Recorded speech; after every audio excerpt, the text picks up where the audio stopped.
Price lord. ಕರ್ತನಾಮಕ್ಕೆ ಸ್ತೋತ್ರವಾಗಲಿ. ದೇವರ ಸಮ್ಮುಖದಲ್ಲಿ ದೇವರ ಪಾದದಲ್ಲಿ ವಾಕ್ಯ ಹೇಳುವುದಕ್ಕೆ ದೇವರು ಕೊಟ್ಟಂತ ಸದಾವಕಾಶಕ್ಕಾಗಿ ನಾನು ದೇವರಿಗೆ ಸ್ತೋತ್ರ ಮಾಡುತ್ತೇನೆ. ದೇವರ ಕರಗಳಲ್ಲಿ ನನ್ನನ್ನು ಸಮರ್ಪಿಸ್ತಾ ಇದ್ದೀನಿ. ದೇವರ ಮಕ್ಕಳೇ, ನಿನ್ನೆ ನಾನು ದೇವರ ಅನೇಕ ಆಲೋಚನೆಗಳನ್ನು ಕೊಟ್ಟಿದ್ರು. ಪುನಃ ನಾನು ದೇವರ ಬಳಿಯಲ್ಲಿ ಕುಳಿತು ಪ್ರಾರ್ಥನೆ ಮಾಡ್ತಾ ಇದ್ದೆ. ದೇವರೇ, ಬರುವಂಥ ಜನರಿಗೆ ಯಾವ ವಾಕ್ಯ ಕೊಡಬೇಕು, ಯಾವ ವಾಕ್ಯನ ಮಾತಾಡಬೇಕು, ಯಾವ ವಾಕ್ಯ ಯಾರಿಗೆ ಯಾವ ವಾಕ್ಯ ಬೇಕಾಗಿದೆ ಅಂತೇಳಿ ನಾನು ದೇವರ ಸನ್ಮುಖದಲ್ಲಿ ನಾನು ಕೇಳುವಾಗ, ದೇವರೊಟ್ಟಿಗೆ ನಾನು ಮಾತಾಡ್ತಾ ಇರುವಾಗ, ಇದು ಬಂದ್ಬಿಟ್ಟು ದೇವರ ಮಕ್ಕಳೇ, ದೇವರು ನನ್ನೊಟ್ಟಿಗೆ ಮಧ್ಯಾಹ್ನ ಚರ್ಚ್ ಕ್ಲೀನ್ ಮಾಡೋದಕ್ಕೆ ಬಂದಾಗ ಆ ಸಮಯದಲ್ಲಿ ದೇವರು ನನ್ನೊಟ್ಟಿಗೆ ಮಾತಾಡ್ತಾ ಇದ್ರು. ಈ ತಳ್ಳಲ್ಪಟ್ಟ ಕಲ್ಲೇ ಮುಖ್ಯ ಮೂಲೆಗಲ್ಲಾಯಿತು ಅನ್ನೋ ಕುರಿತು ನೀನು ಮಾತಾಡಬೇಕು. ಈ ತಳ್ಳಲ್ಪಟ್ಟಿರೋರ ಬಗ್ಗೆ, ತಳ್ಳಲ್ಪಟ್ಟ ಕಲ್ಲೇ ಮುಖ್ಯ ಮೂಲೆಗಲ್ಲಾಯಿತು ಅನ್ನೋ ವಿಷಯದಲ್ಲಿ ನೀನು ಹೇಳ್ಬೇಕಂತ ದೇವರು ಹೇಳಿದ್ರು. ಆದರೂ ಕೂಡ ದೇವರ ಸನ್ನಿಧಾನದಲ್ಲಿ ಕುಳಿತುಕೊಂಡು ದೇವರ ಪಾದದಲ್ಲಿ ಕುಳಿತು ದೇವರ ಈ ವಾಕ್ಯ ನಾನು ತಗೊಳ್ಬೇಕಾ ಏನು ಅಂತ ನನಗೆ ಆಲೋಚನೆ ಕೊಡಿ. ಒಂದು ವಾಕ್ಯ ಮಾತ್ರ ನನ್ನೊಟ್ಟಿಗೆ ದೇವರು ಮಾತಾಡಿದ್ರಿ. ವಾಕ್ಯಕ್ಕೆ ಬೇಕಾದ ಡೆಫಿನೇಷನ್ ನೀನು ಕೊಡ್ಬೇಕಂತೇಳಿ ನಾನು ಪ್ರಾರ್ಥನೆ ಮಾಡ್ತಾ ಇರುವಾಗ ದೇವರು ಅನೇಕ ವಾಕ್ಯಗಳನ್ನ ದೇವರು ನನಗೆ ಕೊಟ್ಟರು, ಅನೇಕ ಆಲೋಚನೆಗಳನ್ನು ಕೊಟ್ಟಿದ್ದಾರೆ. ಅದು ದೇವರಿಗೆ ನಾನು ಕೋಟಿ ಕೋಟಿ ಸ್ತೋತ್ರವನ್ನು ಸಲ್ಲಿಸುತ್ತೇನೆ. ದೇವರ ಮಕ್ಕಳೇ, ಈ ಕೂಟ ನಾವು ಹೇಳುವಂಥ ಒಂದೊಂದು ವಾಕ್ಯ ಒಂದೊಂದು ಅನೇಕ ಜನರಿಗೆ ಆಶ್ರದವಾಗಿದೆ, ಅನೇಕ ಜನರಿಗೆ ಬಿಡುಗಡೆಗಳು ನಡೀತಾ ಇದೆ, ಅದ್ಭುತಗಳು ನಡೀತಾ ಇದೆ. ನಾನು ನಂಬುತ್ತೇನೆ ದೇವ್ರ ಖಂಡಿತ ದೇವರು ದೊಡ್ಡ ಕಾರ್ಯ ಮಾಡ್ತಾರೆ. ಅದಕ್ಕಾಗಿ ನಾನು ದೇವರಿಗೆ ಕೋಟಿ ಕೋಟಿ ಸ್ತೋತ್ರವನ್ನು ಸಲ್ಲಿಸುತ್ತೇನೆ. ಅದು ಮಾತ್ರ ದೇವರ ಮಕ್ಕಳೇ, ಈಗ ನಾವು ಕೊನೆಯದಾಗಿ ಈಗ ನಾವು ವಾಕ್ಯವನ್ನು ಓದಿಕೊಳ್ಳೋದಕ್ಕಾಗಿ ಹೋಗೋಣ. ಕೀರ್ತನೆಗಳು 118:22 ವಾಕ್ಯವನ್ನು ಓದಿಕೊಳ್ಳೋಣ. ಮನೆ ಕಟ್ಟುವವರು ಬೇಡವೆಂದು ಬಿಟ್ಟ ಕಲ್ಲೇ ಮುಖ್ಯವಾದ ಮೂಲೆಗಲ್ಲಾಯಿತು, ಇದು ಯೆಹೋವನಿಂದಲೇ ಆಯಿತು, ನಮಗೆ ಆಶ್ಚರ್ಯಕರವಾಗಿ ತೋರುತ್ತದೆ. ಮತ್ತೆ ಬರೆದ ಪತ್ರಿಕೆ ಮತ್ತಾಯ ಬರೆದ ಸುವಾರ್ತೆಯಲ್ಲಿ ಕೂಡ ನಾವು ವಾಕ್ಯದಲ್ಲಿ ನೋಡುತ್ತೇವೆ, ತಳ್ಳಲ್ಪಟ್ಟ ಕಲ್ಲೇ ಅದು ದೇವರಿಗೆ ಮುಖ್ಯ ಮೂಲೆಗಲ್ಲಾಯ್ತಂತೆ. ನೋಡಿ, ದೇವರ ಮಕ್ಕಳೇ, ಈ ವಾಕ್ಯದಲ್ಲಿ ನೋಡೋ ಪ್ರಕಾರ ಮನೆ ಕಟ್ಟುವವರು ಬೇಡವೆಂದು ಬಿಟ್ಟ ಕಲ್ಲೇ ದೇವರಿಗೆ ಏನಾಯ್ತಂತೆ, ಮುಖ್ಯ ಮೂಲೆಗಲ್ಲಾಯಿತು. ಇವಾಗ ನೋಡಿ ದೇವರ ಮಕ್ಕಳೇ, ನಾವು ಇವಾಗ ಒಂದು ಮನೆ ಬಿಲ್ಡ್ ಮಾಡಬೇಕಾದರೂ ಬಿಲ್ಡ್ ಮಾಡುವಂಥ ಇಂಜಿನಿಯರಿಂಗ್ ಆಗಿರ್ಬೋದು, ಮನೆ ಕಟ್ಟುವಂಥ ವ್ಯಕ್ತಿಗಳಾಗಿರ್ಬೋದು, ಅವ್ರು ಏನು ಮಾಡ್ತಾರೆ, ಒಂದು ಕಲ್ಲು ಒಡೆದು ಹೋಗಿರುತ್ತೆ, ಇಲ್ಲ ಒಂದು ಕಲ್ಲು ಶೇಪ್ ಇರಲ್ಲ, ಅದು ಒಂದು ರೀತಿಯಾಗಿ ಅದು ಕಲ್ಲು ಯಾವುದಕ್ಕೂ ಪ್ರಯೋಜನನೇ ಬರೋದಿಲ್ಲ, ಒಂದು ಅಂಕು ಡೊಂಕಾಗಿರೋ ಇರುತ್ತೆ ಆ ಕಲ್ಲು, ಅದನ್ನ ಮನೆ ಕಟ್ಟೋದಕ್ಕಾಗೋದಿಲ್ಲ. ಒಂದು ಇಟ್ಟಿಗೆ ಒಂದು ಕಲ್ಲು ಇಟ್ಟು ಕಟ್ಟಬೇಕಾದ್ರೆ, ಫೌಂಡೇಶನ್ ಆಗಬೇಕಾದ್ರೆ ಅದು ಕ್ರಮವಾಗಿ ಯಾವ ರೀತಿ ಸ್ಕ್ವಯರ್ ಆಗಿರಬೇಕು, ಸ್ಕ್ವಯರ್ ಆಗಿದ್ರೆ ಮಾತ್ರನೇ ಮನೆ ಕಟ್ಟೋದಕ್ಕಾಗೋದು. ಇಲ್ಲ ಅದು ಅರ್ಧ ಭಾಗ ಆಗಿದ್ರು ಕೂಡ ಅದನ್ನು ನಾವು ಕಟ್ಬೋದು ಜಾಯಿನ್ ಮಾಡಿ. ಇಲ್ಲ ಅಂದರೆ ಅದು ಪೀಸ್ ಆಗಿದ್ರೆ, ಇಲ್ಲ ಒಂದು ರೀತಿ ಇದು ಯಾವ ರೀತಿ ಡೈಮಂಡ್ ಥರ ಇದ್ರೆ, ವಿಚಿತ್ರವಾಗಿದ್ರೆ ಅದನ್ನು ಕಟ್ಟೋದಕ್ಕಾಗೋದಿಲ್ಲ. ಆದರೆ ದೇವರ ಮಕ್ಕಳೇ, ದೇವರ ವಾಕ್ಯ ಹೇಳ್ತದೆ, ತಳ್ಳಲ್ಪಟ್ಟ ಕಲ್ಲು, ಮನೆ ಕಟ್ಟುವವರು ಬೇಡವೆಂದು ಬಿಟ್ಟ ಕಲ್ಲೇ ದೇವರು ಮುಖ್ಯ ಮೂಲೆಗಲ್ಲಾಗಿ ಮಾರ್ಪಡಿಸ್ತಾರೆ. ಅಲ್ಲಲ್ಲಿಯ ಇವತ್ತು ನಮ್ಮನ್ನು ಅನೇಕರು ತಳ್ಳಲ್ಪಟ್ಟಿರ್ತಾರೆ. ದೇವರ ಮಕ್ಕಳೇ, ಇವತ್ತು ಸಹೋದರ ಸಹೋದರಿ, ಇವತ್ತು ನಿನ್ನನ್ನು ತಳ್ಳಲ್ಪಟ್ಟಿರ್ಬೋದು, ಕುಟುಂಬದವರು ತಳ್ಳಲ್ಪಟ್ಟಿರ್ಬೋದು, ಸಂಬಂಧಿಕರು ತಳ್ಳಲ್ಪಟ್ಟಿರ್ಬೋದು, ಸೇವೆ ವಿಷಯದಲ್ಲಿ ನಿನ್ನನ್ನು ತಳ್ಳಲ್ಪಟ್ಟಿರ್ಬೋದು, ನೀನು ಯಾವುದಕ್ಕೂ ಪ್ರಯೋಜನ ಇಲ್ಲ, ನಿನ್ನ ಗಣನೆಗೆ ಬಾರದವನು, ಯಾವುದಕ್ಕೂ ಯೋಗ್ಯತೆ ಇಲ್ಲ ಅಂತೇಳಿ ತಳ್ಳಲ್ಪಟ್ಟಿರುವಂಥ ಆ ಕಲ್ಲನ್ನು ಇವತ್ತು ನೀನು ಆಗಿದ್ದೀರಾ ದೇವರ ಮಕ್ಕಳೇ, ಅದನ್ನು ದೇವರು ಮುಖ್ಯ ಮೂಲೆಗಲ್ಲಾಗಿ ಮಾರ್ಪಡಿಸ್ತಾರೆ. ನನ್ನನ್ನು ಕೂಡ ಅದೇ ರೀತಿ ದೇವರ ಮಕ್ಕಳೇ, ಅನೇಕ ಸ್ಥಳಗಳಲ್ಲಿ ತಳ್ಳಲ್ಪಟ್ಟಂತ ಒಂದು ಮುಖ್ಯ ಮೂಲೆಗಲ್ಲಾಗಿದೆ ನಾನು, ಯಾರಿಗೂ ಬೇಡದ ರೀತಿಯಲ್ಲಿ ಒಂದು ಕಲ್ಲಾಗಿದೆ ನಾನು. ಆದರೆ ದೇವರು ಅದನ್ನು ಮೂಲೆಗಲ್ಲಾಗಿ, ಬೆಲೆ ಬಾಳುವಂತ ಒಂದು ವಸ್ತುವಾಗಿ, ಬೆಲೆ ಬಾಳುವಂತ ಒಂದು ಪಾತ್ರೆಯಾಗಿ ಇವತ್ತು ನಮ್ಮನ್ನು ದೇವರು ಉಪಯೋಗಿಸ್ತಾ ಇದ್ದಾರೆ. ಅದೇ ರೀತಿ ದೇವರ ಮಕ್ಕಳೇ, ತಳ್ಳಲ್ಪಟ್ಟ ಕಲ್ಲನ್ನ ದೇವರು ಮುಖ್ಯ ಮೂಲೆಗಲ್ಲಾಗಿ ಮಾರ್ಪಡಿಸ್ತಾರೆ. ಯಾರಿಗೂ ಬೇಡದ ಪ್ರಯೋಜನಕ್ಕೆ ಬರದೇ ಇರುವಂತ, ಯೋಗ್ಯತೆ ಇಲ್ಲದೇ ಇರೋರ್ನ, ಗಣನೆಗೆ ಬರದವ್ರನ್ನ, ಜ್ಞಾನ ಇಲ್ಲದವ್ರನ್ನ, ವಿದ್ಯಾಭ್ಯಾಸ ಇಲ್ಲದವ್ರನ್ನ ದೇವ್ರು ಏನ್ ಮಾಡ್ತಾರೆ, ಗಣನೆಗೆ ಮುಖ್ಯ ಮೂಲೆಗಲ್ಲಾಗಿ ದೇವರು ಮಾರ್ಪಡಿಸ್ತಾರೆ. ನೋಡಿ ದೇವರ ಮಕ್ಕಳೇ, DL ಮೋಡಿ ಅವರು ಬಂದ್ಬಿಟ್ಟು ಅವ್ರಿಗೆ ಯಾವುದೇ ವಿಧವಾದ ರೀತಿಯಲ್ಲಿ ಅವರಿಗೆ ಎಜುಕೇಶನ್ ಇರಲಿಲ್ಲ, ಅವರಿಗೆ ಸರಿಯಾದ ಅವ್ರ ಬಡತನ ಕುಟುಂಬದಿಂದ ಬಂದಿದ್ದು, ಅವ್ರನ್ನ ಸ್ಕೂಲ್ ಕಲಿಸಿ ಅವ್ರನ್ನ ಸ್ಕೂಲ್ಗೆ ಅಡ್ಮಿಷನ್ ಮಾಡಿ ಓದಿಸೋದಕ್ಕೆ ಅವರ ಬಳಿಯಲ್ಲಿ ಅಷ್ಟು ಹಣ ಇರಲಿಲ್ಲ. ಆದರೂ ಕೂಡ ಅವ್ರಿಗೆ ವಿದ್ಯಾವಂತರಾಗದೆ, ಅವ್ರಿಗೆ ಬುದ್ಧಿ ಇಲ್ಲದೆ, ಜ್ಞಾನ ಇಲ್ಲದೆ, ಅವರು ಒಂದು ಯಾವ ರೀತಿ ಅವ್ರು ಚಿಕ್ಕ ಬಾಲಕನಿರುವಾಗಲೇ ಕಷ್ಟ ಸುಖದಲ್ಲಿ ಆದು ಬಂದಂಥ DL ಮೋಡಿ ಅವರು ಒಂದು ಕೆಲವು ದೇಶದಲ್ಲಿ ಅವರು ಕೆಲಸ ಯಾವ ರೀತಿ ಕೆಲಸ ಮಾಡ್ತಾ ಇದ್ದೆ ಅಂದರೆ ಶೂ ಮಾರುವಂಥ ಶೋರೂಮ್ಗಳಲ್ಲಿ ಅವರು ಸೇಲ್ಸ್ ಮ್ಯಾನ್ ಆಗಿ ಕೆಲಸ ಮಾಡ್ತಾ ಇದ್ರು ದೇವರ ಮಕ್ಕಳೇ. ಆದರೆ ಅವರಿಗೆ ದೇವರು ಅವ್ರನ್ನ ಯಾವಾಗ ಯೇಸು ಕ್ರಿಸ್ತನನ್ನು ಅಂಗೀಕಾರ ಮಾಡಿ ಅವರು ಪ್ರಾರ್ಥನೆ ಮಾಡಿ ಕಾಲಿಡುವಾಗ ಪ್ರತಿಯೊಂದು ಹೆಜ್ಜೆ ಕೂಡ ಅವ್ರಿಗೆ ಯಾವ ಕೆಲಸ ಕೈ ಹಾಕಿದ್ರು ಕೂಡ ಆ ಕೆಲಸದಲ್ಲಿ ಅವ್ರು ಸಕ್ಸಸ್ ಕಾಣ್ತಿದ್ರಂತೆ ದೇವರ ಮಕ್ಕಳೇ. ಆ ರೀತಿಯಾಗಿ ಬೇಡದಂಥ ವಿದ್ಯಾಭ್ಯಾಸನೇ ಇಲ್ಲದೆ ಯಾವುದಕ್ಕೂ ಪ್ರಯೋಜನ ಇಲ್ಲದೆ ಒಂದು ಶೂ ಬಿಸ್ನೆಸ್ ಮಾಡುವಂಥ ಸೇಲ್ಸ್ ಆಗಿ ಕೆಲಸ ಮಾಡುವಂಥ ಆ ವ್ಯಕ್ತಿನ ಆ DL ಮೂಡಿಯನ್ನ ದೇವರು ಒಂದು ಉನ್ನತ ಅಭಿಷಕ್ತ ಸೇವಕನಾಗಿ ದೇವರನ್ನ ಭಯಂಕರವಾದ ರೀತಿಯಲ್ಲಿ ಸೇವೆಯಲ್ಲಿ ಅವ್ರನ್ನ ಉಪಯೋಗಿಸಿದ್ರು. ಅವ್ರಿಗೆ ಯಾವುದೇ ರೀತಿ ವಿದ್ಯಾಭ್ಯಾಸ ಇರಲಿಲ್ಲ, ಜ್ಞಾನ ಇರಲಿಲ್ಲ, ಮಾತಾಡೋದಕ್ಕೆ ಗೊತ್ತಿರಲಿಲ್ಲ. ಅಂತ DL ಮೂಡಿಯನ್ನ ದೇವರು ಏನು ಮಾಡಿದ್ರು, ಶಕ್ತವಾಗಿ ಪ್ರಸಿದ್ಧವಾದ ರೀತಿಯಲ್ಲಿ ದೇವರ ಸೇವೆ ಮಾಡೋದಕ್ಕೆ ದೇವರನ್ನ ಶಕ್ತವಾಗಿ ಉಪಯೋಗಿಸಿದ್ರು. ಅದೇ ರೀತಿ ದೇವರ ಮಕ್ಕಳೇ, ಇವತ್ತು ತಳ್ಳಲ್ಪಟ್ಟವರಾಗಿರ್ಬೋದು, ಇವತ್ತು ಕುಟುಂಬದ ನಿಮ್ಮನ್ನ ತಳ್ಳಿರ್ಬೋದು, ಸಂಬಂಧಿಕರು ನಿಮ್ಮನ್ನ ತಳ್ಳಿರ್ಬೋದು, ಲೋಕದವ್ರು ನಿಮ್ಮನ್ನ ತಳ್ಳಿರ್ಬೋದು, ಸ್ನೇಹಿತ ನಿಮ್ಮನ್ನ ತಳ್ಳಿರ್ಬೋದು. ಯಾವುದಕ್ಕೂ ಪ್ರಯೋಜನ ಇಲ್ಲ, ನೀನು ಏನಕ್ಕೂ ಬೇಡದವನು, ಏನಕ್ಕೂ ನೀನು ಯಾವುದಕ್ಕೂ ಏನಕ್ಕೂ ನಿನಗೆ ಉಪಯೋಗನೇ ಆಗದೇ ಇರುವಂತ ಒಂದು ಪಾತ್ರೆ ಅಂತೇಳಿ ನಮ್ಮನ್ನ ಒಂದು ರೋಗಿಯಾಗಿರುವಾಗ, ನಮ್ಮನ್ನ ನೀನೊಂದು ರೋಗದಲ್ಲಿ ಬಿದ್ದಿದ್ಯಾ, ನಿಮ್ಮನ್ನು ನಾವು ಕುರುಪಿಯಾಗಿರುವಾಗ ನೋಡೋದಕ್ಕೆ ಚೆನ್ನಾಗಿಲ್ದಿರೋ ಸಮಯದಲ್ಲಿ ನೋಡೋದಕ್ಕೆ ಚೆನ್ನಾಗಿಲ್ಲ ಅಂತೇಳಿ ಅನೇಕರು ಯಾರಿಸ್ತಾ ಇರ್ಬೋದು ದೇವರ ಮಕ್ಕಳೇ. ಅದು ಯಾರಿಗೆ ಬೇಡದೇ ಇರುವಂತ ವ್ಯಕ್ತಿನೇ ದೇವರು ಪ್ರಯೋಜನಕ್ಕೆ ಬರುವಾಗೆ ಮಾಡುವುದು. ಜ್ಞಾನ ಇಲ್ಲದಿರುವಂತ ವ್ಯಕ್ತಿನೇ, ವಿದ್ಯಾಭ್ಯಾಸ ಇಲ್ಲದಿರೋ ವ್ಯಕ್ತಿನೇ ದೇವರು ಪ್ರಯೋಜನಕ್ಕೆ ಬರುವಾಗೆ ದೇವರು ಉಪಯೋಗಿಸೋದು ದೇವರ ಮಕ್ಕಳೇ. ಅದೇ ರೀತಿಯಾಗಿ ನನ್ನಿಂದ ನಿಂದೆ ಅವಮಾನ ತಿರಸ್ಕಾರಗಳನ್ನು ತೆಗೆದುತ್ತೆ ದೇವರ ಮಕ್ಕಳೇ. ದೇವರು ಅನೇಕ ತಿರಸ್ಕಾರಗಳು, ಅವಮಾನಗಳು, ಹೋರಾಟಗಳು, ಪ್ರತಿಕೂಲಗಳ ಅಲ್ಲಿ ಹಾದು ಹೋಗ್ತಾ ಇದ್ದೀರಾ. ತಳ್ಳಲ್ಪಟ್ಟವರು ಅನೇಕರು ನಿಮ್ಮನ್ನು ಯಾರು ಹತ್ರ ಸೇರಿಸದೆ ಒಂದು ರೀತಿ ದೂರ ತಳ್ಳಲ್ಪಟ್ಟಿದ್ದೀರಾ ದೇವರ ಮಕ್ಕಳೇ. ಆದರೆ ದೇವರ ವಾಕ್ಯ ಹೇಳ್ತಾ ಇದೆ, ಇವತ್ತು ನಿನ್ನನ್ನು ಸಾಕ್ಷಿಯಾಗಿ ಗಮನಿಸತಕ್ಕಂತೆ ದೇವರು ನಿನ್ನನ್ನು ಪ್ರಯೋಜನಕ್ಕೆ ಬರದ ತಳ್ಳಲ್ಪಟ್ಟಿರುವಂಥ ನಿನ್ನನ್ನ ಸಹೋದರ ಸಹೋದರಿ ದೇವರು ಏನು ಮಾಡ್ತಾ ಇದ್ದಾರೆ, ಮುಖ್ಯ ಮೂಲೆಗಲ್ಲಾಗಿ ದೇವರು ಮಾರ್ಪಡಿಸೋದಕ್ಕಾಗಿ ಹೋಗ್ತಾ ಇದ್ದಾರೆ. ಮನೆ ಕಟ್ಟುವವರು ಪ್ರಯೋಜನಕ್ಕೆ ಬಾರದ ಕಲ್ಲನ್ನು ತೆಗೆದು ಹಾಕ್ತಾರೆ, ಆದ್ರೆ ದೇವರು ಅದೇ ಕಲ್ಲನ್ನೇ ಉಪಯೋಗಿಸುತ್ತಾರೆ. ಹಲ್ಲೆಲೂಯಾ. ಈ ಲೋಕದಲ್ಲಿ ಇರೋರು ನಮ್ಮನ್ನು ತಳ್ಳಲ್ಪಡ್ಬೋದು, ಸಂಬಂಧಿಕರು ಏನಕ್ಕೂ ಪ್ರಯೋಜನ ಇಲ್ಲ ಅಂತ ನಮ್ಮನ್ನು ಹೊರಗಡೆ ಹಾಕ್ಬೋದು, ಆದ್ರೆ ದೇವರು ನಮ್ಮನ್ನು ಏನ್ ಮಾಡ್ತಾರೆ, ಮುಖ್ಯ ಮೂಲೆಗಲ್ಲಾಗಿ ನಮ್ಮನ್ನು ಉಪಯೋಗಿಸ್ತಾರೆ. ಹಲ್ಲೆಲೂಯಾ. ಅದೇ ರೀತಿ ದೇವರ ಮಕ್ಕಳೇ, ತಳ್ಳಲ್ಪಟ್ಟ ನಮ್ಮನ್ನು ಯಾರಿಗೂ ಬೇಡದ, ಏನಕ್ಕೂ ಪ್ರಯೋಜನವಿಲ್ಲದ, ಗಣನೆಗೆ ಬಾರದ ನಮ್ಮನ್ನು ದೇವರು ಉಪಯೋಗಿಸೋದಕ್ಕೆ ಆತನು ಶಕ್ತನಾಗಿದ್ದಾನೆ. ನೋಡಿ ದೇವರ ಮಕ್ಕಳೇ, ಯೇಸು ಸ್ವಾಮಿನ ಕೂಡ ಏನ್ ಮಾಡಿದ್ರು ಗೊತ್ತಾ ದೇವರ ಮಕ್ಕಳೇ, ಅವ್ರು ಬಂದಿದ್ದು ಯಾರಿಗೋಸ್ಕರ, ಅವ್ರು ಬಂದಿದ್ದು ಜ್ಯೂಸ್ಗೋಸ್ಕರ, ಪರಿಸಾಯದವ್ರಿಗೋಸ್ಕರ ಯೇಸು ಸ್ವಾಮಿ ಲೋಕಕ್ಕೆ ಬಂದಿದ್ದು. ಆದ್ರೆ ಅದೇ ಅವರಿಗೋಸ್ಕರ ಯೇಸು ಸ್ವಾಮಿ ಲೋಕಕ್ಕೆ ತಂದೆಯಾದ ದೇವರ ಚಿತ್ತ ನೆರವೇರಿಸೋದಕ್ಕೋಸ್ಕರ ಪರಿಸಾಯದವ್ರಿಗೋಸ್ಕರ ಲೋಕಕ್ಕೆ ಆತನು ಮನುಷ್ಯ ಕುಮಾರನಾಗಿ ಬಂದಿದ್ದಾಗ ಆ ಪರಿಸಾಯದವ್ರು ಏನ್ ಮಾಡಿದ್ರು, ಸ್ವಂತ ಜನರೇ ಯೇಸು ಸ್ವಾಮಿನ ತಳ್ಳಲ್ಪಟ್ಬಿಟ್ರು. ಹಲ್ಲೆಲೂಯಾ. ಯೇಸು ಸ್ವಾಮಿನ ಏನಕ್ಕೂ ಅವ್ರನ್ನ ಬೇಡ ಅಂತ ಹೇಳಿ ತಳ್ಳಿಬಿಟ್ರು. ಅದೇ ಅಪೊಸ್ತಲನಾದ ಯೋಹಾನನು ಕೂಡ ತನ್ನ ಕುಟುಂಬದವ್ರನ್ನ ಅವನೇನ್ ಮಾಡ್ಬಿಟ್ರು ದೇವರ ಮಕ್ಕಳೇ, ಅವನ ತಳ್ಳಲ್ಪಟ್ರು. ಅದೇ ರೀತಿ ಅನೇಕ ಬೈಬಲಲ್ಲಿ ಚರಿತ್ರೆಯಲ್ಲಿ ನೋಡುವುದಾದ್ರೆ ಅನೇಕ ಜನರಿದ್ದಾರೆ ದೇವರ ಮಕ್ಕಳೇ, ಯಾರಿಗೂ ಬೇಡದ ಅವ್ರನ್ನ ತಳ್ಳಲ್ಪಟ್ರು. ಅದಕ್ಕೆ ಆಧಾರವಾಗಿ ನಾವು ವಾಕ್ಯ ಓದಿಕೊಳ್ಳೋಣ ದೇವರ ಮಕ್ಕಳೇ. ಮತ್ತಾಯ 21, ಯೋಹಾನ 1:11 ನಾವು ನೋಡೋಣ.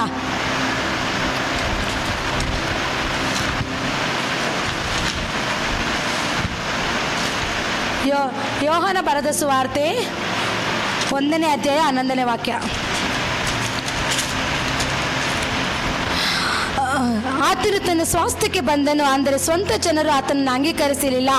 ಯಾರ್ಯಾರು ಆತನನ್ನು ಅಂಗೀಕರಿಸಿದರೋ, ಅಂದರೆ ಆತನ ಹೆಸರಿನಲ್ಲಿ ನಂಬಿಕೆ ಇಟ್ಟರೋ ಅವರಿಗೆ ದೇವರ ಮಕ್ಕಳಾಗುವ ಅಧಿಕಾರ ಕೊಟ್ಟನು. ಹಲ್ಲೆಲೂಯಾ. ನೋಡಿ ದೇವರ ಮಕ್ಕಳಲ್ಲಿ, ಯೇಸು ಸ್ವಾಮಿನ ಸ್ವಂತ ಯೆರೂಸಲೇಮ್ ಜನರು ಅವ್ರನ್ನ ಏನ್ ಮಾಡ್ಬಿಟ್ರು, ತಳ್ಳಲ್ಪಟ್ರು. ಆದ್ರೆ ಸ್ವಂತ ಆತನು ತನ್ನ ಸ್ವಾಸ್ಥ್ಯಕ್ಕೆ ಬಂದನು. ಅವರು ತನ್ನ ಜನರಿಗೋಸ್ಕರ ಯೇಸು ಸ್ವಾಮಿ ಲೋಕಕ್ಕೆ ಬಂದ್ರೆ, ಆದ್ರೆ ಆತನನ್ನು ಅವರು ಅಂಗೀಕರಿಸಲಿಲ್ಲ. ಆದ್ರೆ ಯಾರ್ಯಾರು ಆತನನ್ನು ಅಂಗೀಕರಿಸಿದಾರೋ, ಅಂದ್ರೆ ಆತನ ಹೆಸರಿನಲ್ಲಿ ನಂಬಿಕೆ ಇಟ್ಟರೋ ಅವರಿಗೆ ದೇವರ ಮಕ್ಕಳಾಗುವ ಅಧಿಕಾರ ದೇವರು ಕೊಟ್ಟರು. ಅಲ್ಲಿ ಆ ದೇವರ ಮಕ್ಕಳೇ, ಇವತ್ತು ಯೇಸು ಸ್ವಾಮಿನ ಸ್ವಂತ ಜನರು ಅಂಗೀಕಾರ ಮಾಡಲಿಲ್ಲ, ಆದ್ರೆ ಯೇಸುನ ಯಾರು ಅಂಗೀಕಾರ ಮಾಡಿದ್ರು ಅವರಿಗೆ ದೇವರು ಏನ್ ಮಾಡಿದ್ರು, ದೇವರ ಮಕ್ಕಳಾಗುವಂತ ಅಧಿಕಾರವನ್ನು ದೇವರು ಕೊಟ್ಟರು. ಅದಕ್ಕೆ ದೇವರ ಮಕ್ಕಳೇ, ದೇವರ ವಾಕ್ಯದಲ್ಲಿ ನೋಡೋ ಪ್ರಕಾರ, ಅದೇ ಅಪೊಸ್ತಲರ 4:11 ಓದೋಣ. ಅಪೊಸ್ತಲರಿಗೆ ಬರೆದ ಪತ್ರಿಕೆ 4:11 ನೋಡೋ ಪ್ರಕಾರ, ಮನೆ ಕಟ್ಟುವವರಾದ ನಾವು ಈ ನೈಸಿದ ಕಲ್ಲು ಆತನೇ ಮುಖ್ಯವಾದ ಮೂಲೆಗಲ್ಲಾದನು. ಬರಬೇಕಾದ ರಕ್ಷಣೆಯು ಇನ್ಯಾರಲ್ಲಿಯೂ ಸಿಕ್ಕುವುದಿಲ್ಲ. ಆ ಹೆಸರಿನಿಂದ ಹೊರತು ಆಕಾಶದ ಕೆಳಗಡೆ ಮನುಷ್ಯರೊಳಗೆ ಕೊಡಲ್ಪಟ್ಟಿರೋ ಬೇರೆ ಯಾವ ಹೆಸರಿಂದಲೂ ನಮಗೆ ರಕ್ಷಣೆ ಆಗುವುದಿಲ್ಲ ಎಂದು ಹೇಳಿದನು. ನೋಡಿ ದೇವರ ಮಕ್ಕಳೇ, ಮನೆ ಕಟ್ಟುವವರಾದ ನೀವು ಈನೈಸಿದ ಕಲ್ಲು ಆತನೇ ಮುಖ್ಯವಾದ ಮೂಲೆಗಲ್ಲಾದನು. ಇವತ್ತು ಈ ಲೋಕವನ್ನು ಕಟ್ಟುವುದಕ್ಕೆ ಯೇಸು ಸ್ವಾಮಿ ಆತನು ಕತ್ತಲೆ ತುಂಬಿದ ಈ ಪ್ರದೇಶ, ಕತ್ತಲೆ ತುಂಬಿದ ಲೋಕದಲ್ಲಿ ಬೆಳಕಾಗಿರೋದಕ್ಕೆ ಆತನು ಬಂದಾಗ ಆತನ ಏನಾಗಿದ್ದ, ಆತನನ್ನು ಈನೈಸಿದ್ರು. ಅಂದ್ರೆ ತನ್ನ ಸ್ವಂತ ಮನೆಯವರು, ಸ್ವಂತ ಜನರು, ಯೆರೂಸಲೇಮ್ ಜನರು ಏನ್ ಮಾಡಿದ್ರು, ಯೇಸು ಸ್ವಾಮಿನ ಬೇಡ ಅಂತ ಈನೈಸಿ ಆ ಕಲ್ಲನ್ನ ಹೊರಗಡೆ ಹಾಕಿದ್ರು. ಅಂದ್ರೆ ಆ ಕಲ್ಲು ಯಾರಾಗಿದ್ದಾರೆ? ಆ ಮನೆ ಕಟ್ಟುವವರು ಯಾರು? ಯೆರೂಸಲೇಮು. ಈನೈಸಿದ್ದು ಯಾರು? ಆ ಕಲ್ಲು ಯಾರು? ಯೇಸು ಸ್ವಾಮಿ. ಆತನ ಮುಖ್ಯವಾದ ಮೂಲೆಗಲ್ಲಾದನು. ಅದೇ ಯೆರೂಸಲೇಮಿನಿಂದ ಅವ್ರನ್ನ ತಳ್ಳಲ್ಪಟ್ಟರು ಕೂಡ ಯೇಸು ಸ್ವಾಮಿ ಏನ್ ಮಾಡ್ದ? ಮುಖ್ಯ ಮೂಲೆಗಲ್ಲಾದ. ತಳ್ಳಲ್ಪಟ್ಬಿಟ್ರು ನನ್ನನ್ನ. ಅಯ್ಯೋ, ನನ್ನನ್ನ ಯೆರೂಸಲೇಮ್ ಜನರಿಗೋಸ್ಕರ ಬಂದೆ, ಇವ್ರಿಗೋಸ್ಕರ ನನ್ನ ಪರಲೋಕದ ತಂದೆಯನ್ನ ಬಿಟ್ಟು ಲೋಕಕ್ಕೆ ಬಂದೆ, ಈ ಲೋಕಕ್ಕೆ ಬಂದು ನನ್ನ ತಳ್ಬಿಟ್ರು, ನನ್ನನ್ನು ಹೊರಗಡೆ ಹಾಕ್ಬಿಟ್ರು ಅಂತೇಳಿ ಅವ್ರು ಬೇಜಾರು ಮಾಡ್ಕೊಳ್ಳಿಲ್ಲ. ದೇವ್ರ ಮಕ್ಕಳೇ, ಯೇಸು ಸ್ವಾಮಿ ಏನ್ ಮಾಡಿದ್ರು? ತಳ್ಳಲ್ಪಟ್ಟಿರ ಆತನೇ ಮುಖ್ಯ ಮೂಲೆಗಲ್ಲಾದನು. ಹಲ್ಲೆಲೂಯಾ. ಕ್ರಿಸ್ತನೆಂಬ ಬಂಡೆ ಆತನಾದನು. ದೇವರ ಮಕ್ಕಳೇ, ಅದೇ ರೀತಿ ಬರಬೇಕಾದ ರಕ್ಷಣೆಯು ಇನ್ಯಾರಲ್ಲಿಯೂ ಸಿಗೋದಿಲ್ಲ. ಈ ರಕ್ಷಣೆ ಯಾರಲ್ಲಿ ಸಿಗೋದು? ಯೇಸು ಕ್ರಿಸ್ತನಿಂದ ಮಾತ್ರ ನಮಗೆ ರಕ್ಷಣೆ ಸಿಗೋದು. ಆ ಹೆಸರಿಂದ ಹೊರತು ಆಕಾಶದ ಕೆಳಗಡೆ ಮನುಷ್ಯರೊಳಗಡೆ ಕೊಡಲ್ಪಟ್ಟಿರೋ ಬೇರೆ ಯಾವ ಹೆಸರಿಂದಲೂ ನಮಗೆ ರಕ್ಷಣೆ ಆಗುವುದಿಲ್ಲ. ಯೇಸು ಕ್ರಿಸ್ತನ ಮೂಲಕ ಯಾರು ಯೇಸುನ ಅಂಗೀಕಾರ ಮಾಡಿ ಬರ್ತಾರೋ ಆತನಿಂದ ಅವರಿಗೆ ಮಾತ್ರ ರಕ್ಷಣೆ ಆಗುತ್ತೆ. ಯೇಸುನ ಯಾರು ಅಂಗೀಕಾರ ಮಾಡಿಕೊಳ್ಳೋದಿಲ್ಲೋ ಅವರಿಗೆ ರಕ್ಷಣೆ ಆಗುವುದಿಲ್ಲ ಅಂತೇಳಿ ದೇವರ ವಾಕ್ಯ ಹೇಳ್ತದೆ. ಆ ಮುಖ್ಯ ಗಲ್ಲು ಯಾರು? ಆ ಯೇಸು ಮುಖ್ಯ ಮೂಲೆಗಲ್ಲಾದನು. ಆ ಯೇಸುನ ರೀತಿಯಲ್ಲಿ ದೇವರ ಮಕ್ಕಳೇ, ಇವತ್ತು ನೀವು ತಳ್ಳಲ್ಪಟ್ಟಿದ್ದೀರಾ, ಇವತ್ತು ತಿರಸ್ಕರಿಸಲ್ಪಟ್ಟಿದ್ದೀರಾ, ಅವಮಾನ ಪಡಲ್ಪಟ್ಟಿದ್ದೀರಾ. ಆದ್ರೆ ದೇವರು ಇವತ್ತು ನಿನ್ನನ್ನು ಮುಖ್ಯ ಮೂಲೆಗಲ್ಲಾಗಿ ಮಾರ್ಪಡಿಸೋದಕ್ಕಾಗಿ ಹೋಗ್ತಾ ಇದ್ದಾರೆ ದೇವರ ಮಕ್ಕಳೇ. ಅದೇ ರೀತಿ ದೇವರ ಮಕ್ಕಳೇ, ದೇವರ ವಾಕ್ಯದಲ್ಲಿ ನೋಡೋ ಪ್ರಕಾರ ಅದೇ ರೀತಿ ದೇವರ ಮಕ್ಕಳೇ, ಈ ವಾಕ್ಯದಲ್ಲಿ ಅನೇಕರಿದ್ದಾರೆ ತಳ್ಳಲ್ಪಟ್ಟವರು. ಬೈಬಲ್ ವಾಕ್ಯದಲ್ಲಿ ಅನೇಕರಿದ್ದಾರೆ ದೇವರ ಮಕ್ಕಳು. ಆದ್ರೆ ಆ ತಳ್ಳಲ್ಪಟ್ಟಂತ ವ್ಯಕ್ತಿಗಳು, ತಳ್ಳಲ್ಪಟ್ಟಂತ ಜನರು, ತಳ್ಳಲ್ಪಟ್ಟಂತ ಸ್ತ್ರೀಯರು, ತಳ್ಳಲ್ಪಟ್ಟಂತ ಬೈಬಲ್ ಅಲ್ಲಿರುವಂತ ಪ್ರತಿಯೊಂದು ಸೇವಕರು ತಳ್ಳಲ್ಪಟ್ಟಿರೋರು ದೇವರ ಮಕ್ಕಳೇ. ಅವರು ಯಾರೆಲ್ಲ ಬೇಡ ಅಂತೇಳಿ ಅವಮಾನಕ್ಕೆ, ನಿಂದನೆಗೆ ಒಳಲ್ಪಟ್ರು, ಅವ್ರನ್ನ ದೇವ್ರು ಏನ್ ಮಾಡಿದ್ರು? ಉನ್ನತ ಸ್ಥಾನಕ್ಕೆ ಅವ್ರನ್ನ ತೆಗೆದುಕೊಂಡು ಹೋದ್ರು. ದೇವರ ಮಕ್ಕಳೇ, ಅನ್ನಳು ಕೂಡ ಆಕೆ ಒಂದು ತಳ್ಳಲ್ಪಟ್ಟಂತ ಒಂದು ಸ್ತ್ರೀ ಆಗಿದ್ಲು. ಯಾಕೆ ಅವಳು ತಳ್ಳಲ್ಪಟ್ಟಿದ್ಲು? ಯಾಕೆ ಅವಳು ಯಾರಿಗೂ ಅವಳು ಒಂದು ಅನ್ನಳಿಗೆ ಒಂದು ಪೆನಿಲಿದ್ದಳು. ಅನ್ನಳನ್ನು ಯಾಕೆ ತಳ್ಳಲ್ಪಟ್ಟಿದ್ಲು ಅಂದ್ರೆ, ಅವಳು ತಿರಸ್ಕರಿಸಲ್ಪಟ್ಟಿದ್ಲಂದ್ರೆ ಅವಳಿಗೆ ಮಕ್ಕಳಿರ್ಲಿಲ್ಲ, ಆಕೆ ಬಂಜೆ ಆಗಿದ್ಲು. ಬಂಜೆ ಆಗಿದ ಕಾರಣ ಪೆನಿಲು ಅವಳನ್ನ ಏನ್ ಮಾಡ್ತಾ ಇದ್ಲು? ಪ್ರತಿ ಸಾರಿ ಅವಳನ್ನ ನಿಂದಿಸ್ತಾ ಇದ್ಲು. ಏಲ್ಕಾನ ಅಂತ ಒಬ್ಬ ಮನುಷ್ಯನಿರ್ತಾನೆ. ಸಮವೇಲ ಬರೆದ ಪತ್ರಿಕೆ ನಾನು ಓದೋದಕ್ಕೆ ಹೋಗುದಿಲ್ಲ ದೇವರ ಮಕ್ಕಳೇ, ಸಮಯ ಇಲ್ಲದೆ ಇರೋದ್ರಿಂದ ನಾನು ಹಾಗೆ ಅದನ್ನು ವಿವರಿಸಕ್ಕೆ ಹೋಗ್ತೇನೆ. 1 ಸಮಯಲು 1, 2, 3 ನಾವು ನೋಡೋ ಪ್ರಕಾರ ಏಲ್ಕಾನನ ಒಬ್ಬ ಮನುಷ್ಯನಿಗೆ 2 ಹೆಂಡತಿಯರಿರ್ತಾರೆ. ಒಬ್ಬಳು ಪೆನಿನಳು, ಒಬ್ಬಳು ಅನ್ನಳು. ಪೆನಿನಳಿಗೆ ಮಕ್ಕಳಿರುತ್ತೆ, ಅನ್ನಳಿಗೆ ಮಕ್ಕಳಿರೋದಿಲ್ಲ. ಏಲ್ಕಾನನ್ನು ಬಹಳವಾಗಿ ಪ್ರೀತಿಸ್ತಾ ಇರ್ತಾನೆ. ಆದ್ರೂ ಕೂಡ ಅವಳಿಗೆ ಮಕ್ಕಳಿಲ್ಲ ಅನ್ನೋ ಒಂದು ಕೊರತೆ ಇರುತ್ತೆ, ಮಕ್ಕಳಿಲ್ಲ ಅನ್ನೋ ಒಂದು ವೇದನೆ ಇರುತ್ತೆ. ನನ್ನ ಗಂಡನು ನನ್ನನ್ನು ಇಷ್ಟು ಹೆಚ್ಚಾಗಿ ಪ್ರೀತಿಸಿದ್ರು, ನನ್ನ ಗಂಡನು ನನ್ನನ್ನು ಅಧಿಕವಾಗಿ ಪ್ರೀತಿಸಿದ್ರು ಕೂಡ ಮಕ್ಕಳಿಲ್ಲ ಅನ್ನೋ ಒಂದು ಕೊರತೆ ಅವಳಲ್ಲಿ ಇರುತ್ತೆ ದೇವರ ಮಕ್ಕಳೇ. ಆದ್ರೆ ಅವಳ ಆ ಕೊರತೆಯನ್ನು ನೋಡಿ ಅವಳು ತನ್ನ ಪೆನ್ನಿನಳಿಂದ ಅವಳು ನಿಂದನೆಗೆ, ಅವಮಾನಕ್ಕೆ ಒಳಲ್ಪಟ್ಟಿದ್ದಳು. ತನ್ನ ಅಕ್ಕಳೇ ಅವಳನ್ನು ನಿಂದಿಸ್ತಾ ಇದ್ಲು. ಅವ್ರು ಅವ್ರು ಯಜ್ಞವನ್ನು ಅರ್ಪಿಸ್ತಾ ಇದ್ರು. ಅಲ್ಲಿ ದೇವರ ಸನ್ನಿಧಾನದಲ್ಲಿ ಯಾಚಕರಾಗಿ ಎಲ್ಕಾನನು ಯಜ್ಞ ಅರ್ಪಿಸುವಾಗ ಅವಳು ಕೂಡ ಏನ್ ಮಾಡ್ತಾ ಇದ್ಲು? ದೇವರ ಸನ್ನಿಧಾನದಲ್ಲಿ ಆಹಾರವನ್ನು ಬಿಟ್ಟು, ಅಯ್ಯೋ ನಾನು ಒಂದು ನಾನು ಬಂಜೆ ಆಗಿದ್ದೇನೆ, ನಾನು ಏನಕ್ಕೂ ಪ್ರಯೋಜನ ಇಲ್ಲ, ನನ್ನ ಮಗುನ ಇರೋದಕ್ಕೆ ನನಗೆ ಯಾವ ಶಕ್ತಿ ಇಲ್ಲ ಅಂತೇಳಿ ಅವಳು ನಿಂದನೆಗೆ, ಅವಮಾನಕ್ಕೆ ಒಳಲ್ಪಟ್ಟಂತ ಅನ್ನಳ ಗರ್ಭವನ್ನು ದೇವರು ತೆರೆದ್ರು ದೇವರ ಮಕ್ಕಳೇ. ಅವತ್ತು ಅವಳು ಕಣ್ಣೀರಿಂದ ಪ್ರಾರ್ಥನೆ ಮಾಡೋದಕ್ಕೆ ಪ್ರಾರಂಭ ಮಾಡಿದ್ಲು. ಅನ್ನಳು ಪೆನ್ನಿನಲ್ಲಿ ಯಾವಾಗಲೂ ಅನ್ನಳನ್ನ ನಿಂದಿಸ್ತಾ ಇರ್ತಾಳೆ. ಅನ್ನಳ, ನಿನಗೆ ಮಗು ಇಲ್ಲ, ನಿನಗೆ ಏನಿದ್ದು ಏನು ಪ್ರಯೋಜನ? ನಿನ್ನ ಗಂಡ ನಿನ್ನ ಪ್ರೀತಿಸಿದ್ರು ಏನು ಪ್ರಯೋಜನ? ನಿನಗೆ ಮಕ್ಕಳಿರುವ ಭಾಗ್ಯ ಇಲ್ಲ, ಮಕ್ಕಳನ್ನು ಧರಿಸುವ ಅಂತ ಯಾವ ಒಂದು ನಿನಗೆ ಕೃಪೆ ಇಲ್ಲ ಅಂತೇಳಿ ಪ್ರತಿ ಸಾರಿ ಪೆನ್ನಿನ ಅನ್ನಳನ್ನ ನೋಯಿಸ್ತಾ ಇದ್ಲು, ದುಃಖ ಪಡಿಸ್ತಾ ಇದ್ಲು. ಇದನ್ನ ನೋಡಿ ಅವಳಿಗೆ ಬಹಳ ದುಃಖವಾಗ್ತಾ ಇತ್ತು. ಎಲ್ಲ ಇದ್ರು ನನಗೆ ಮಕ್ಕಳಿಲ್ಲ, ನನಗೆ ಮಗು ಬೇಕಂತೇಳಿ ಅವಳು ಏನ್ ಮಾಡಿದ್ಲು? ದೇವರ ಸನ್ನಿಧಾನದಲ್ಲಿ ಹೋಗಿ ಅಳುವುದಕ್ಕೆ ಪ್ರಾರಂಭ ಮಾಡಿದ್ಲು. ದೇವರ ಸಮ್ಮುಖದಲ್ಲಿ ಹೋಗಿ ಅಡ್ಡ ಬಿದ್ದು ಅವಳು ಪ್ರಾರ್ಥನೆ ಮಾಡೋದಕ್ಕೆ ಪ್ರಾರಂಭ ಮಾಡಿದ್ಲು. ಪ್ರಾರ್ಥನೆ ಮಾಡುವಾಗ ಅವಳು ಕಣ್ಣೀರನ್ನು ನೋಡಿ ದೇವರು ಏನ್ ಮಾಡಿದ್ರು? ಅನ್ನಳ ಗರ್ಭವನ್ನು ದೇವರು ತೆರೆದ್ರು. ಅನ್ನಳ ಗರ್ಭವನ್ನು ದೇವರು ತೆರೆದ ಮೇಲೆ ಅನ್ನಳ ಗರ್ಭದಿಂದ ಒಬ್ಬ ಸಮುವೇಲ್ ಪ್ರವಾದಿ ಹುಟ್ಟಿ ಬಂದನು. ಆ ಸಮುವೇಲ್ ಪ್ರವಾದಿ ದೇವರ ಮಕ್ಕಳೇ, ಅವನು ಲೋಕದಲ್ಲಿ ಯಾರು ಅವನು ಹೇಳಿದಂತ ಪ್ರವಾದನೆಗಳು ಒಂದು ಮಾತು ಕೂಡ ಸುಳ್ಳು ಹೇಳಲಿಲ್ಲ, ಒಂದು ಮಾತು ಕೂಡ ಸುಳ್ಳಾಗ್ಲಿಲ್ಲ. ಆ ರೀತಿ ಶಕ್ತವಾದ ರೀತಿಯಲ್ಲಿ ದೇವರ ಅವನ ಮಗನನ್ನು ದೇವರು ಉಪಯೋಗಿಸಿದ್ರು. ಅನ್ನಳು ಏನ್ ಮಾಡಿದ್ರು, ನನಗೆ ಒಬ್ಬ ಮಗನನ್ನು ಕೊಡುವುದಾದ್ರೆ ನಾನು ನಿನ್ನ ಸೇವೆಗಾಗಿ ಸಮರ್ಪಿಸ್ತೀನಿ ಅಂತೇಳಿ ಬೇಡದಂತ ಅವಳ ಗರ್ಭನ, ತಳ್ಳಲ್ಪಟ್ಟಂತ ಅವಳ ಗರ್ಭನ, ಅನ್ನಳ ಗರ್ಭದ ಮೂಲಕ ಒಬ್ಬ ಸಮುವೇಲ್ ಪ್ರವಾದಿ ಹುಟ್ಟಬೇಕಾಗಿತ್ತು. ದೇವರ ಮಕ್ಕಳೇ, ಇವತ್ತು ನಿಂದನೆಗೆ, ಅವಮಾನಕ್ಕೆ ಒಳಗಾಗ್ತಾ ಇದ್ದೀರಾ, ದುಃಖಕ್ಕೆ ಒಳಗಾಗ್ತಾ ಇದ್ದೀರಾ, ವೇದನೆಗೆ ಒಳಗಾಗ್ತಾ ಇದ್ದೀರಾ, ನಿಮ್ಮನ್ನು ಅನೇಕರು ನಿಂದಿಸ್ತಾ ಇದ್ದೀರಾ. ಅನ್ನಳ ರೀತಿಯಲ್ಲಿ ಕಣ್ಣೀರಿಂದ ನೀನು ಪ್ರಾರ್ಥನೆ ಮಾಡು, ಆಗ ನಿನ್ನ ಕಣ್ಣೀರನ್ನು ಒರೆಸಿ ದೇವರು ನಿನಗೆ ಉತ್ತರ ಕೊಟ್ಟು ಅನೇಕ ಇವತ್ತು ನೋಡಿ ದೇವರ ಮಕ್ಕಳೇ, ಸಮುವೇಲ್ ಪ್ರವಾದಿ ಮೂಲಕ ಅನ್ನಳಿಗೆ ಅವಳು ಏನ್ ಮಾಡ್ತಾಳೆ, ಅನ್ನಳಿಗೆ ಗೌರವ. ಇವತ್ತು ಅಂತ ಒಂದು ಮಗನನ್ನು ಇರಬೇಕಾದ್ರೆ ಅವಳು ದೇವರ ಬಲ, ದೇವರ ಕೃಪೆ, ದೇವರ ಅಭಿಷೇಕ ಹೊಂದಿಕೊಂಡು ಬಂದಿದ್ದಳು. ಅವಳು ಸಮುವೇಲನ ಗರ್ಭ ಧರಿಸುವಾಗ ಪ್ರತಿಯೊಂದು ಗರ್ಭದಲ್ಲೂ ಕೂಡ ಅವಳು ದೇವರಿಗೆ ಕೃತಜ್ಞತಾ ಸ್ತುತಿ ಸ್ತೋತ್ರ ಹೇಳ್ತಾ ಇದ್ಲು, ಆರಾಧನೆ ಮಾಡ್ತಾ ಇದ್ಲು. ಅಂತ ಒಂದು ಪ್ರವಾದಿನ ಇರುವುದಕ್ಕೆ ದೇವರು ಅವಳ ಗರ್ಭನು ದೇವರು ತೆರೆದ್ರು. ದೇವರ ಮಕ್ಕಳೇ, ತಳ್ಳಲ್ಪಟ್ಟಂತ ಅನ್ನಳು, ಪೆಣ್ಣಿನಳಿಂದ ಅವಮಾನಗಳು, ನಿಂದನೆಗಳಿಗೆ ಒಳಲ್ಪಟ್ಟಂತ ಅನ್ನಳ ಗರ್ಭ ದ್ವಾರವನ್ನು ತೆರೆದು ಒಬ್ಬ ಸಮುವೇಲ್ ಪ್ರವಾದಿನ ದೇವರು ಕೊಟ್ಟರು. ಅದೇ ರೀತಿ ದೇವರ ಮಕ್ಕಳೇ ಇನ್ನೊಂದು ಸ್ತ್ರೀಯರನ್ನ ನೋಡೋಣ. ಲೇಯಳನ ಒಂದು ಸಹೋದರಿ, ಆಕೆ ಕೂಡ ತನ್ನ ಗಂಡನಿಂದ ಅಲಕ್ಷ್ಯವಾದವಳು. ಇದು ಯಾರು ಗೊತ್ತಾ? ಯಾಕೋಬನು 14 ವರ್ಷ ಲಾಬನ ಮನೆಯಲ್ಲಿ ಸೇವೆ ಮಾಡಿ ಅವನು ಏನ್ ಮಾಡ್ತಾನೆ, 2 ಹೆಣ್ಣು ಮಕ್ಕಳನ್ನ ಮದುವೆ ಮಾಡ್ಕೊಳ್ತಾನೆ. ಅಂದ್ರೆ ನನ್ನ ಚರಿತ್ರೆಯನ್ನ ಬಿಡಿಸಿ ಹೇಳೋದಕ್ಕೆ ಹೋಗೋದಿಲ್ಲ. ಅಂದ್ರೆ ಯಾಕೋಬನಿಗೆ 2 ಹೆಣ್ಣು ಮಕ್ಕಳನ್ನ ಯಾಕೆ ಅವನು ಮದುವೆ ಮಾಡ್ಕೊಳ್ತಾನೆ ಅಂದ್ರೆ, ಅವನು ಬಂದಿದ್ದು ರಾಹೇಲನ್ನ ಮದುವೆ ಮಾಡ್ಕೊಳ್ಬೇಕಂತ ಬರ್ತಾನೆ. ಆದ್ರೆ ಲಾಬನನ ಮನೆಯಲ್ಲಿ ಅಕ್ಕ ಒಬ್ಬಳು ಲೇಯಲ್ ಇರ್ತಾಳೆ. ಆದ್ರೆ ಅಕ್ಕನಿಗೆ ಮದುವೆ ಮಾಡದೆ ತಂಗಿನ ಮದುವೆ ಮಾಡೋದಿಲ್ಲ. ಆದ್ರೆ ರಾಹೇಲನ ಮದುವೆ ಮಾಡ್ಕೊಳ್ಬೇಕಂತ ಯಾಕೋಬನ್ ಬಂದಿದ್ದು. ಆದ್ರೆ ತನ್ನ ಮಾವನಾದ ಲಾಬನನು ಏನ್ ಮಾಡ್ದ, ಮೋಸ ಮಾಡಿ ತನ್ನ ಲೇಯಳನ್ನು ಮದುವೆ ಮಾಡ್ದ. ಆಗ ಯಾಕೋಬನಿಗೆ ಮುಂಜಾನೆ ಎದ್ದು ನೋಡುವಾಗ, ಅಯ್ಯೋ ನಾನು ಇಷ್ಟಪಟ್ಟಿದ್ದ ರಾಹೇಲನ್ನ ಆದ್ರೆ ನಾನು ಮುಂದೆ ನೋಡಿದೆ ಲೇಯಳ ನಿಂತಿದ್ದಾಳೆ ಅಂತೇಳಿ ಅವನು ದುಃಖ ಪಟ್ಕೊಂಡು ಬೇಜಾರು ಮಾಡ್ಕೊಂಡು ಲಾಬನ ಮಾವನ ಬಳಿಯಲ್ಲಿ ಹೋಗಿ ಜಗಳ ಆಡುವಾಗ, ಮತ್ತೆ 7 ವರ್ಷ ನೀನು ಕೆಲಸ ಮಾಡು, ನೀನು ಇಲ್ಲಿ ಇರು, ನಾನು ಮತ್ತೆ ನನ್ನ ಮಗಳನ್ನ ನಿನಗೆ ಕೊಡ್ತೀನಿ ಅಂತ ಹೇಳ್ತಾರೆ. ಅದಾದ್ಮೇಲೆ ರಾಹೇಲ 7 ವರ್ಷ ದುಡಿದು ಅಲ್ಲೇ ಇದ್ದು ಅವನು ಏನ್ ಮಾಡ್ತಾನೆ, ರಾಹೇಲನ್ನ ಮದುವೆ ಮಾಡ್ಕೊಳ್ತಾನೆ. ರಾಹೇಲನ್ನ ಮದುವೆ ಮಾಡ್ಕೊಂಡ್ರು ಕೂಡ ಅವನಿಗೆ ಇಷ್ಟವಾದವಳು ಸಿಕ್ಕಿದಾಗ ಅವನು ಏನ್ ಮಾಡ್ತಾನೆ, ಲೇಯಳನ್ನ ತಿರಸ್ಕಾರ ಮಾಡ್ತಾನೆ, ರಾಹೇಲನ್ನ ಪ್ರೀತಿಸ್ತಾನೆ.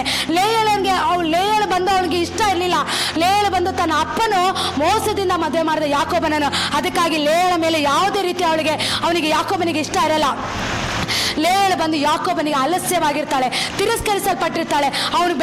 ಅವನನ್ನು ಪ್ರೀತಿಸ್ತಾಳಲ್ಲ, ರಾಹೇಳನ್ನು ಮಾತ್ರ ಪ್ರೀತಿಸ್ತಾ ಇರ್ತಾನೆ ಯಾಕೋಬನು, ಲೇಯಳನ್ನ ಪ್ರೀತಿಸೋದಿಲ್ಲ. ಆದ್ರೆ ಲೇಯಳು ಗಂಡನಿಂದ ತಿರಸ್ಕರಿಸಲ್ಪಟ್ಟಿರ್ಬೋದು, ಅವ್ರ ಮನೆಯವರು ಅವಳನ್ನ ತಿರಸ್ಕರಿಸಲ್ಪಟ್ಟಿರ್ಬೋದು, ರಾಹೇಳು ಅವಳ ತಂಗಿಯವಳನ್ನ ತಿರಸ್ಕರಿಸಲ್ಪಟ್ಟಿರ್ಬೋದು. ಆದ್ರೆ ದೇವರು ಅವಳನ್ನ ತಿರಸ್ಕರಿಸಲ್ಪಡ್ಲಿಲ್ಲ.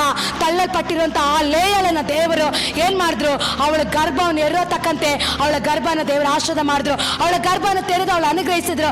ರಾಹೇಲನ ಗರ್ಭ ದೇವರು ಮುಚ್ಚಿದ್ರು, ಅವಳು ಬಂಜೆ ಆಗಿದ್ಲು ದೇವರ ಮಕ್ಕಳೇ. ಅದೇ ಲೇಯಳು ಮಕ್ಕಳನ್ನ ಎರುವಂತ ಒಂದು ಭಾಗ್ಯ ಹೊಂದ್ಕೊಂಡಿದ್ಲು. ಈ ರೀತಿ ಅದೇ ಆದಿಕಾಂಡ 29:30 ನಾವು ಅದು ಓದ್ತೇವೆ ದೇವರ ಮಕ್ಕಳೇ.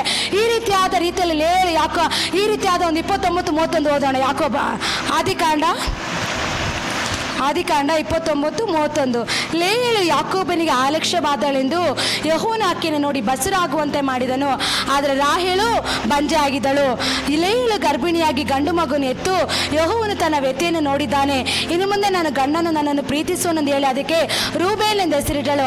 ಆಕೆ ತಿರುಗಿ ಗರ್ಭಿಣಿಯಾಗಿ ಗಂಡು ಮಗುವನ್ನು ಎತ್ತು ತನ್ನ ಗಂಡನ ಅಲಕ್ಷ್ಯಕ್ಕೆ ಗುರಿಯಾದನೆಂದು ಯೆಹೋವನು ತಿಳಿದಿದ್ದರಿಂದ ಈ ಮಗುವನ್ನು ದಯಪಾಲಿಸಿದನೆಂದು ಹೇಳಿ ಅದಕ್ಕೆ ಸಿಮಿಯೋನ್ ಎಂದು ಹೆಸರಿಟ್ಟಳು. ಆಕೆಯು ತಿರುಗಿ ಗರ್ಭ ಧರಿಸಿ ಗಂಡು ಮಗುನೆತ್ತಿ, ಈಗಲಾದರೂ ನನ್ನ ಗಂಡನ ನನ್ನನ್ನು ಒಂದಾಗುವೆವು, ಅವನಿಗೆ 3 ಮಂದಿ ಗಂಡು ಮಕ್ಕಳು ಎತ್ತಿದನಲ್ಲ ಎಂದು ಹೇಳಿ ಅದಕ್ಕೆ ಲೇಯಿ ಎಂದು ಹೆಸರಿಟ್ಟಳು. ಆಕೆಯು ತಿರುಗಿ ಗರ್ಭಿಣಿಯಾಗಿ ಗಂಡು ಮಗುನೆತ್ತಿ, ಆಗ ಯೆಹೋವನಿಗೆ ಉಪಕಾರ ಸ್ತುತಿ ಮಾಡುವೆನೆಂದು ಹೇಳಿ ಅದಕ್ಕೆ ಯೆಹೂದ್ಯ ಎಂದು ಹೆಸರಿಟ್ಟಳು. ಆಮೇಲೆ ಆಕೆಗೆ ಗರ್ಭಧಾರಣೆ ಆಗುವುದು ತಡವಾಯಿತು. ಹಲ್ಲೆಲೂಯಾ. ನೋಡಿ ದೇವರ ಮಕ್ಕಳೇ, ಲೇಯಳ ವ್ಯಥೆಯನ್ನು ನೋಡಿ ದೇವರು ಅವಳು ಏನ್ ಮಾಡಿದ್ರು, ಅವಳ ಗರ್ಭನ ದೇವರು ಆಶೀರ್ವಾದ ಮಾಡಿದ್ರು. ಅವಳ ದುಃಖ, ಅವಳ ವೇದನೆ ನೋಡಿ ಏನ್ ಮಾಡಿದ್ರು, ಅವಳ ಗರ್ಭನ ಆಶೀರ್ವಾದ ಮಾಡಿದ್ರು.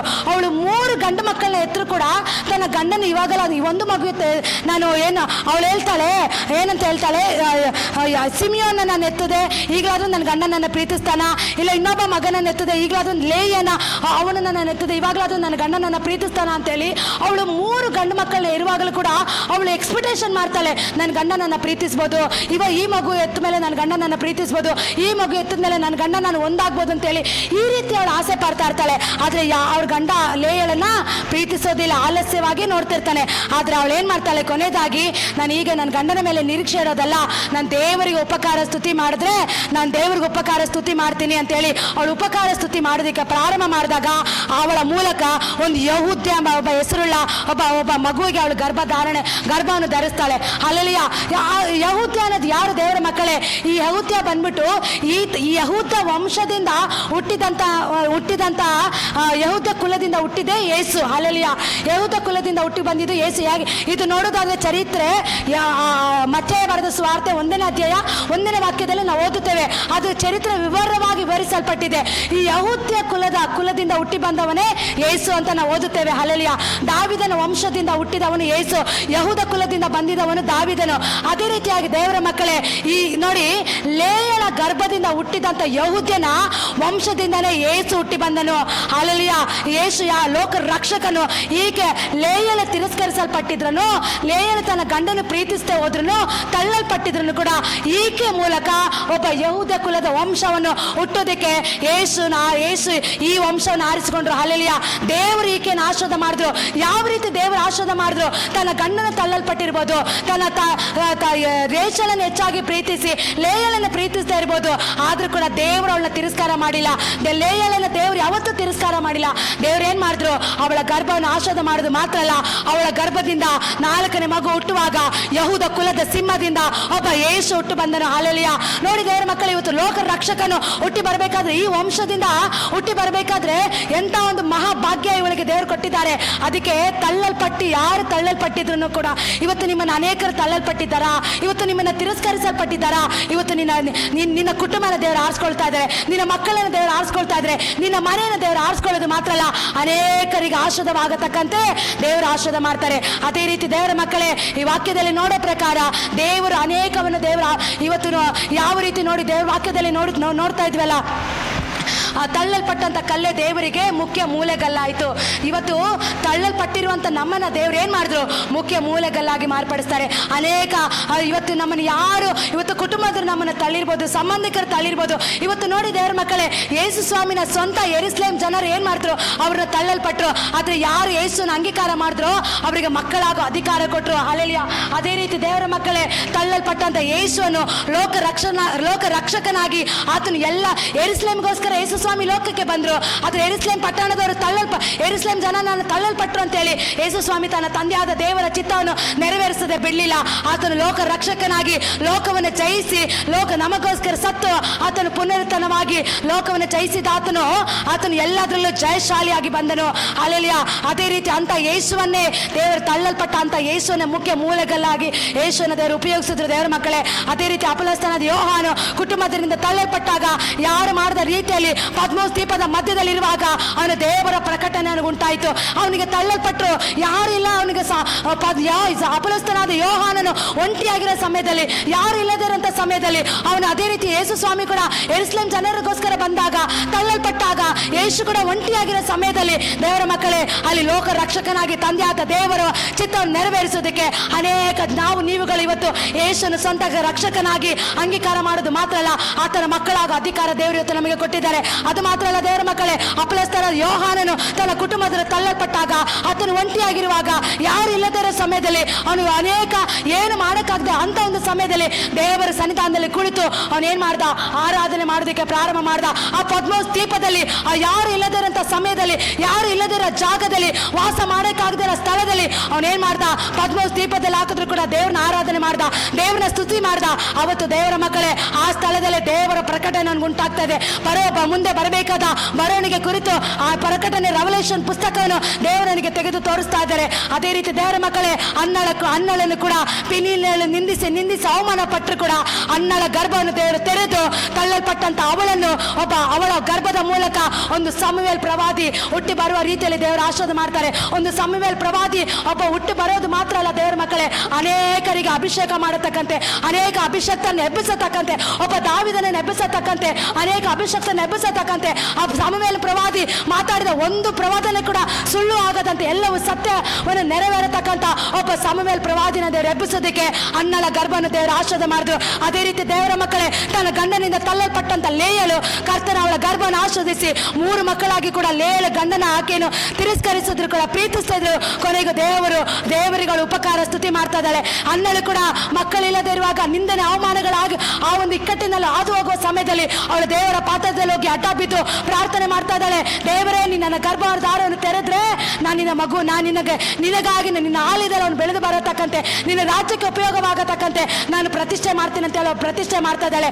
ಅದೇ ರೀತಿ ದೇವರ ಮಕ್ಕಳೇ, ಈ ಲೇಯಳು ಕೂಡ ಏನ್ ಮಾಡ್ತಾ ಇದ್ದಾಳೆ, 5 ಮಕ್ಕಳ 3 ಮಕ್ಕಳ ಗಂಡು ಮಕ್ಕಳ ಹೆಸರು ಕೂಡ ನನ್ನ ಗಂಡ ಈಗಲಾದ್ರೂ ಪ್ರೀತಿಸ್ತಾನ ಅಂತೇಳಿ ಎಕ್ಸ್ಪೆಕ್ಟೇಷನ್ ಮಾಡ್ತಾಳೆ. ಅದು ಅವಳು ಗಂಡ ಪ್ರೀತಿಸೋದಿಲ್ಲ. ಆದ್ರೆ ಕೊನೆಗೆ ದೇವರಿಗೆ ಉಪಕಾರ ಸ್ತುತಿ ಮಾಡೋದಕ್ಕೆ ಪ್ರಾರಂಭ ಮಾಡ್ತಾಳೆ, ದೇವರ ಸ್ತುತಿ ಮಾಡೋದಕ್ಕೆ ಪ್ರಾರಂಭ ಮಾಡ್ತಾಳೆ. ಆವಾಗ ದೇವರು ಆಕೆ ಲೇಯಳಿಂದ ಒಬ್ಬ ಯಹೂದ ಕುಲದಿಂದ ಹುಟ್ಟಿದಂತ ಒಬ್ಬ ಯೇಸು ಕ್ರಿಸ್ತನ ವಂಶದಿಂದ ಹೊರಗಡೆ ಬರುವ ರೀತಿಯಲ್ಲಿ ದೇವರು ಅವಳನ್ನು ಆಶೀರ್ವಾದ ಮಾಡ್ತಾರೆ. ದೇವರ ಮಕ್ಕಳೇ, ಈ ರೀತಿಯಾಗಿ ದೇವರ ಮಕ್ಕಳೇ, ಯೋಸೇಫನು ಕೂಡ ತನ್ನ ಅಣ್ಣ ತಮ್ಮಂದಿರಿಂದ ತಳ್ಳಲ್ಪಡ್ತಾನೆ. ದೇವರ ಮಕ್ಕಳೇ, ಯೋಸೇಫನ್ ಯಾರು? ಯಾಕೋಬನ ರೇಚಲ ಅನೇಕ ದಿವಸಗಳಾದ ನಂತರ ರಾಹೇಲಿಗೆ ಹುಟ್ಟಿದಂತ ಯೋಸೇಫನಿಗೆ ಒಂದು ದರ್ಶನ ಉಂಟಾಗುತ್ತೆ. ಆ ದರ್ಶನವನ್ನು ಹೋಗಿ ತನ್ನ ಅಣ್ಣ ತಮ್ಮಂದಿರ ಬಳಿಯಲ್ಲಿ ಹೋಗಿ ಹಂಚಿಕೊಂಡಾಗ, ಅಣ್ಣ ತಮ್ಮಂದಿರ ಬಳಿ ಹೇಳುವಾಗ ಅವನ ದರ್ಶನ ಏನಾಗಿರುತ್ತೆ, ನೀವೆಲ್ಲರೂ ನನ್ನ ಕಾಲಿಗೆ ಬಂದು ಅಡ್ಡ ಬೀಳ್ತೀರಾ ಅಂತ ಹೇಳ್ತಾನೆ. ಅವಾಗ ನಾವು ನಿನ್ನ ಕಾಲಿಗೆ ಅಡ್ಡ ಬೀಳ್ಬೇಕಂತೇಳಿ ತನ್ನ ಅಣ್ಣ ತಮ್ಮಂದಿರು ನಿಂದಿಸಿ ಅವನೇನ್ ಮಾಡ್ತಾರೆ, ಅವನನ್ನು ತಳ್ಳಲ್ಪಡ್ತಾರೆ. ಅವನ ಮೇಲೊಂದು ದರ್ಶನ ಆಯ್ತು, ಅವನ ಮೇಲೊಂದು ಅಭಿಷೇಕ ಆಯ್ತು. ಅವನ ತಳ್ಳಲ್ಪಟ್ಟು ಅವನನ್ನ ತನ್ನ ಸ್ವಂತ ತಂದೆಯಿಂದ ಅವನ ದೂರ ಮಾಡಿದ್ರು, ತನ್ನ ಕುಟುಂಬದಿಂದ ಅವನ ದೂರ ಮಾಡಿದ್ರು.